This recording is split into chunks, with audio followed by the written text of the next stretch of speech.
What kind of things should you be writing on a B2C1 essay? Well, in this video, we're going to look at some common topics, and then from those topics, the ideas, how to develop them, how to make a plan, so you are confident and comfortable when you're faced with these kind of questions in the real exam. I'm Steve, your YouTube English teacher. Let's get into it with our first essay topic of a second video. Please go back and watch the first video, which is travel. So when we're talking about travel, you might have questions on these, like these are conversation questions to introduce the topic in my classes that I'll be giving in school and with private students. But they're also possible essay questions. When we think about planning a trip and the mentality we have, you could write an essay on that. Or you could write an essay on the environmental side of travel. And on the one hand, on the other hand, you know, it's the great benefits we have. And is it possible to travel in your own country that's less environmentally harmful? And so on and so on. And should we limit tourism? A super common question nowadays. I live in a city where tourism is, some people are complaining there's too much of it. Although I don't live in the city, I live outside of it. Thank God, because there's too many tourists in the city centre. So it's a pain having to go there. And on the other hand, the economic benefits and so on. You're thinking in essay, in like an essay way of thinking as we do these questions. Let's do an actual essay question then, which is going to be about study abroad programs and the advantages and disadvantages. Many of you may have done this. I'm going into the essay already. It's a great way of improving your English. You learn so much more, like as a person, being independent in a different country, a different culture. But it's also really scary. I wanted to do this when I was at university, but in the end I was a bit too scared. And it's one of my biggest regrets in life. But anyway, can you think of a dream destination that you'd have for a short, medium or long study program abroad? What do you think you learn on these trips? I just started talking about that. And what's scary about them? What specifically is it that makes them difficult? These are the kind of ideas that will go into the essay. And it's nice if you have a chat about them first, as you get your ideas straight. And then let's plan this essay. So I've taken those ideas and this is my plan. Point 1 is the introduction. Point 2, the first paragraph, the pros of a study abroad program. Point 3, cons, next paragraph, the downsides, the disadvantages, and in conclusion I give my final view of the subject. Pause the video because I also want you to answer the use of English questions, use of English 1, 2, 3 and 4 for our 4 paragraphs. Here come the answers. Hopefully you haven't just looked at the grammar, you've also thought about the ideas and understood how I've structured this essay with my little point for each one. That can then be developed once we start writing it. But number 1, you are faced with a difficult decision, a difficult choice. That's the expression. Number 2, you get by without help. I get by. Yeah, I get by. Nice expression, meaning you can manage, you can do okay. I get by. Number 3, we're going to need a negative, aren't we? We are scared of the unknown, which is used as a noun there, even though it's an adjective. Something is unknown, but we can talk about the unknown. And finally, this is a bit of an expression that you've probably heard before, and I'm giving you a bit of a clue with the first sentence, but there's a couple of difficult things here. It is a once-in-a-lifetime opportunity. We have to say a, not an, because despite starting with an O, the pronunciation is a consonant, isn't it? The pronunciation is once, is with a W, so a once in a lifetime. That's the expression. I gave you lifetime, I gave you once. It's a tough one, but the clues were there. And it's a really, really impressive expression if you can use it in your own writing. Let's do another essay. Technology, of course, super common topic. Does it make communication better or worse? Well, that could be our essay topic. That could be something we think about. Should we use technology more in schools or should we stick to paper? There's a constant pendulum back and forward of more technology, less technology. This year, my school has made all the students buy paper notebooks. And I don't know, it's got its advantages, it's also got its disadvantages. What do you think? And AI, of course, we're going to have to talk about AI. It's 2026. This is the topic, isn't it? And you should be able to talk about it in English on the one hand, on the other hand, and so on. But our actual essay question is going to be about social media and how addictive it is. My question is, should governments make social media less addictive? Meaning, should they regulate social media? Should they make laws to stop infinite scrolling, to stop certain people using it, to, age limits and so on? Those are the kind of ideas you'll be talking about. So what do you think? How addicted are you? Put a number on it and then justify it. 10 is the most addicted.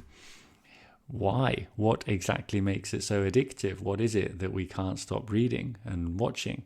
If you can identify that, then you can write a better essay on it. And can we compare it to other things? Because there's lots of addictive things out there. Many of us are addicted to watching series.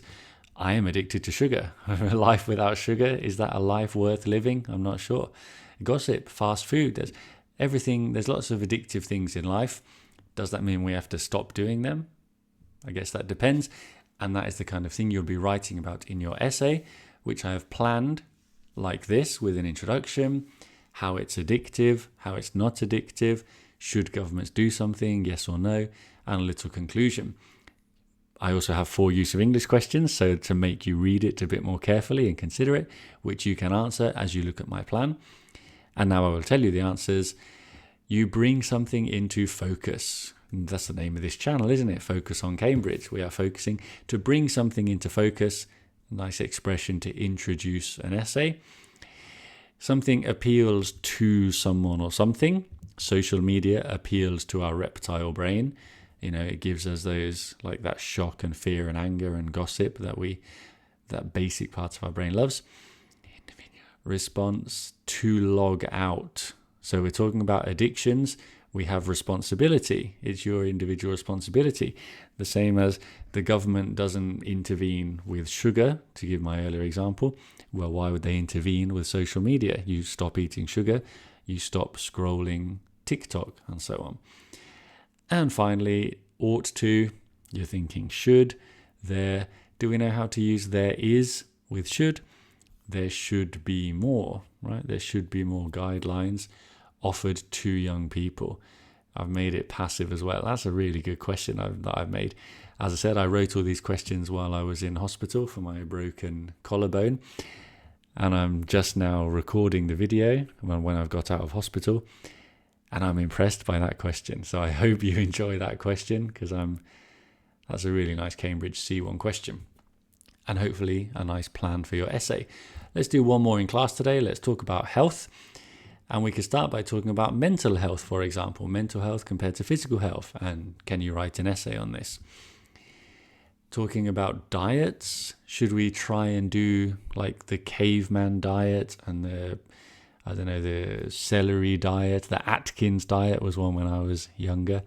Or should we just encourage balance and say a little bit of everything and you'll be fine? And we're talking about diets. You should be able to write about this at lifestyle questions like that in your Cambridge essay. And finally, can we think of any healthy life hacks? This is more of a speaking question. That wouldn't really be an essay, would it? But things like getting off the bus one stop early and walking. Things like, eating all your vegetables first so it helps your stomach absorb the carbohydrates later, and so on and so on. But our actual essay question is going to be a slightly more typical Cambridge question. How can people be encouraged to lead healthy lifestyles? So, do you like PE? Because this is a big part of our attitude towards exercise, maybe comes from PE as kids.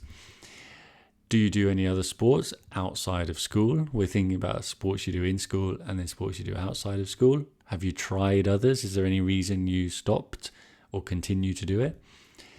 And how are the local facilities in your area? Are there lots of free, exercise places?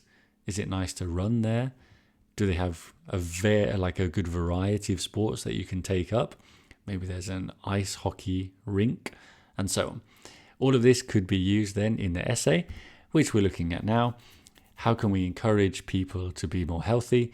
Introduction, and then my ideas are about PE. That's one clear idea that would help people stay fit if they loved sport because of PE at school. And we need good facilities. If there's good facilities, then people will be healthier because they will use the facilities. You can see my basic ideas. You can pause the video, answer my use of English questions. Some nice phrases here. Number 1, here come the answers. Number one is at stake, meaning something is in play. This is what we are playing for. This is what is, at stake, to repeat it. But that's what it means. That's like the thing that is at risk, maybe, that could go well or go badly. You look forward to PE from the context there. Low income families. That's a nice question again. We're using this as an adjective, aren't we? Low income families, families who have a low income.